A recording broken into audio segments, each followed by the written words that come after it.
Criamos o evento aqui na região Fotografa Brasil em função de uma necessidade. Nossos clientes vinham apresentando para nós essa carência de conteúdo aqui na região.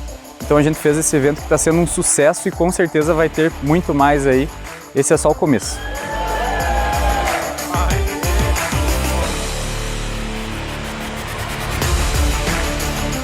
Faz muito tempo que a gente gostaria de fazer esse evento e a qualidade das pessoas, dos palestrantes, das pessoas que estão participando aqui, me deixou muito feliz.